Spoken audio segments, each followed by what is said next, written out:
Hi everyone, welcome to our channel K N academy. और आज की इस वीडियो में हम बात करने वाले हैं टीसीएस के इंटरव्यू प्रिपरेशन के बारे में। तो जनरली टीसीएस के अगर इंटरव्यू के लिए आप जा रहे हैं तो टीसीएस के लिए आपको कैसे प्रिपेयर करना है, कौन कौन से टॉपिक्स आपको ध्यान में रखना है, उन सभी के बारे में यहाँ पे हम डिस्कस करने वाले हैं।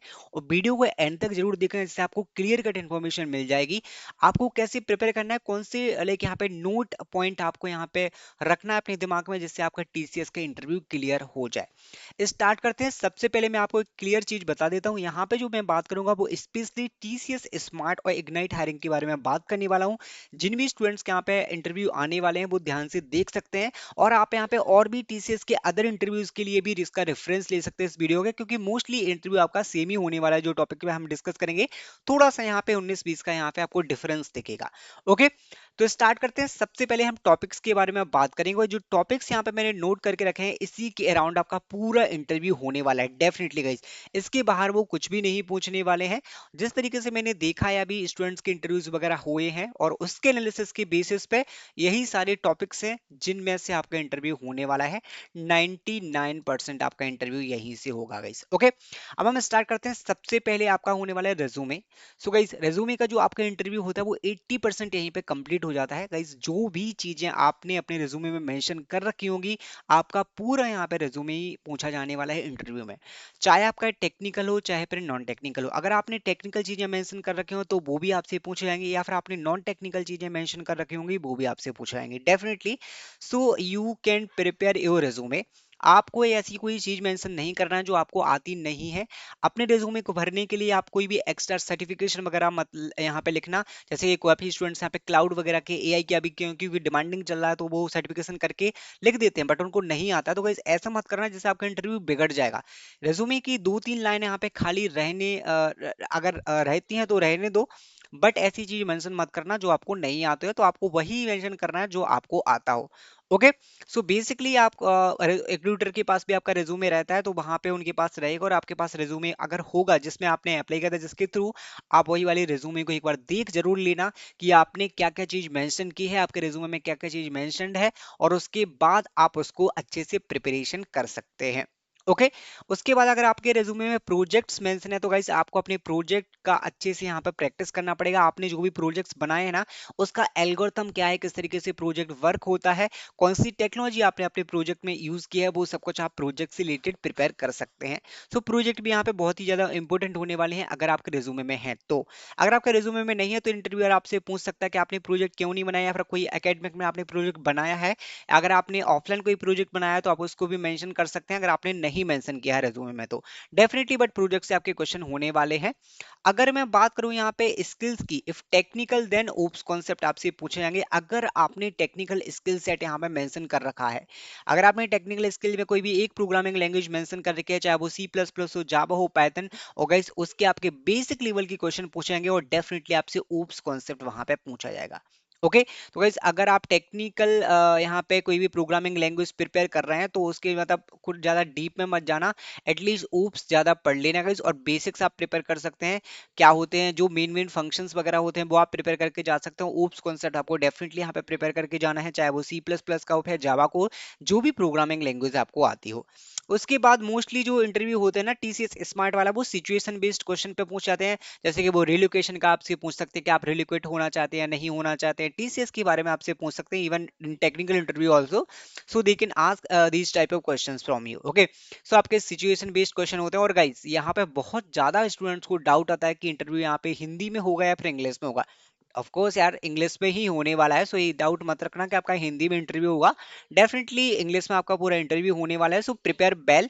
और यहाँ पे आपको पूरा अच्छे से यहाँ पे कम्युनिकेट करना है। जैसे अगर आप अच्छे से कम्युनिकेट कर पाएंगे, और टेक्निकल थोड़ा सा यहाँ वहाँ थोड़ा बहुत डिफरेंस चल भी जाएगा, बट अगर आपका कम्युनिकेशन अच्छा रहेगा तो काफी अच्छा इंप्रेशन आपका इंटरव्यू पढ़ने वाला है। ओके, अब यहाँ पे कौन सी चीजें आपको ध्यान में रखना है जो मैं आपको बताने वाला हूँ। सबसे पहले जो सबसे ही ज्यादा इंपॉर्टेंट होता है, that is very very very important guys, that is introduction.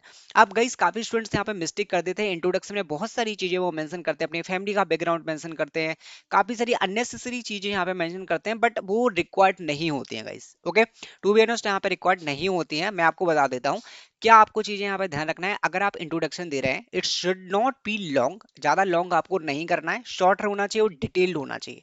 Short कैसा मतलब आपको कौन सी चीज यहाँ पे मेंशन करना है, लाइक एड्रेस आप मेंशन कर सकते हैं, आप कहाँ से हैं, आप अपना लोकेशन बता सकते हैं।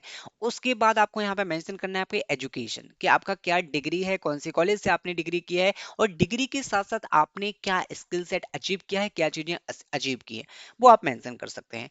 ओके, अगर आपने कोई सर्टिफिकेशन वगैरह किया है, कोई एडिशनल चीज किया है, वो भी आप अपनी एजुकेशन के साथ में मेंशन कर सकते हैं।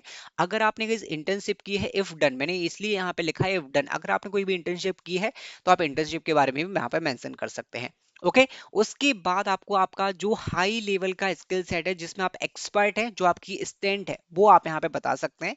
आपका हाई एबिलिटी, जो आपका सबसे मेन पॉइंट है ना, आप डिफरेंट अदर मतलब कैसे अपने आप को डिफरेंशिएट करते हैं अदर लोगों से, बेस्ट फिट क्यों हैं आप टीसीएस के लिए, वो आपको हाई लेवल का आपका स्किल सेट वहां पे एक शो करना होगा, अपने इंट्रोडक्शन में ही आप शो कर सकते हैं। तो गाइस अगर आपका इंट्रोडक्शन अच्छा चला गया, 90% गाइस इंटरव्यू, यहाँ पे इंटरव्यूअर खुश हो जाता है, उसके बाद गाइस आपका पूरा अच्छे से फ्लो बनने वाला है इंटरव्यू का, और उसके बाद काफी अच्छा इंप्रेशन पड़ता है। तो गाइस इंट्रोडक्शन आपको बहुत ही अच्छे से देना है। इंट्रोडक्शन में गाइस आप अटकना मत, और ऐसे सोच सोच के इंट्रोडक्शन मत देना, it should be well prepared, right. So guys यहाँ पे अच्छे से प्रिपेयर कर लेना, जो मैंने चीजें यहाँ पे बताई हैं वो गाइस आप नोट कर सकते हैं। उसके बाद आपको इंटरव्यू के टाइम पे, पूरे इंटरव्यू के टाइम पे एक चीज ध्यान में रखना है, से नो। मतलब इसका क्या है, सो नो मतलब क्या, अगर आपको कोई भी चीज नहीं आती है तो ऐसा प्रिटेंड मत करना कि आपको आती है, then you are thinking about that question और you are thinking about that answer something. So guys नहीं, ऐसा नहीं करना है। If you don't know you can simply say like this, you can say that I don't know this one, I am not confirmed this one, but I will try to like read this one, I will try to something like learn this technology or something. Any question if they are asking na, if you don't know, directly say, not say no directly, I you don't know, but you have to say like this, like आप ऐसा कह सकते हो कि हमें आता है, नहीं आता है, but I will try to learn this one, और इट्स न्यू, और मुझे अच्छा लगेगा अगर मैं इसको लर्न करूंगा। इस तरीके से आपको यहाँ पे उसको वो भी करना पड़ेगा थोड़ा सा, उसको एडिशनल चीजें भी आपको ऐड करना पड़ेंगे। तो इस तरीके से आप हाईलाइट कर सकते हैं। और यहाँ पे जो चीजें मैंने लिखा है, highlight which you know very well.